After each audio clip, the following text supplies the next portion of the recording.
Hi, doctor. So, how do we tell the normal difference between forgetfulness that comes with age and the early signs of dementia? So, what are the red flags?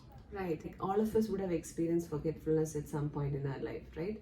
Like forgetting your ATM card, forgetting like your key somewhere, phone somewhere, or forgetting somebody's name. And when does it become significant? So the repeated mistakes that affects the person's life, personal life, and occupation, then it's significant. The next thing is, forgetting a familiar task. For example, somebody who cooks really good grilled chicken or grilled vegetable. So how do you make grilled chicken? You wash the chicken, then marinate it with spices, then you grill it, right? So instead of doing that, they might, grill the chicken first and then might marinate with the spices and then wash it. So they forget the sequence of steps. So forgetting a task which is very familiar. So this is also a red flag.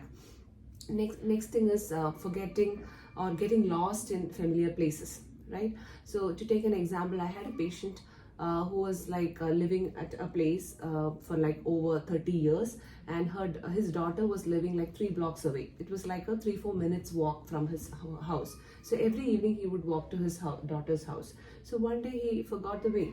He got out of his house to go to the daughter's house and he forgot the way. Getting lost in a familiar place is another red flag.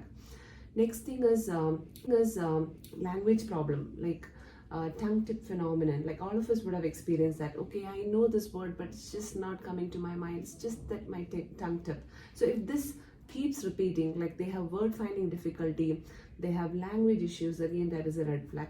Next thing is personality changes. Most of the time these patients, they end up in a psychiatrist OPD because they can have aggression, they can have paranoid delusions, they can have withdrawn behavior, and they can have problems with personal hygiene.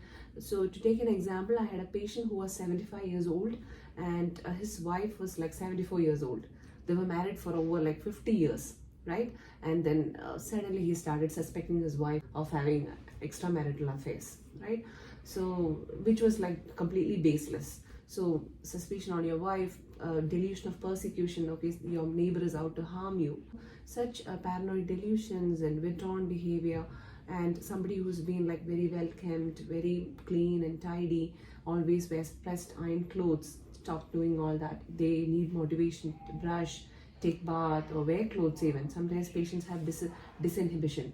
This I think would be the biggest red flag, that is affection of your ADL, that is activities of daily living, right? Somebody who's been very independent now cannot lead a normal life independently. They are dependent on others for their day-to-day activities. This is a big one. Thank you so much, doctor.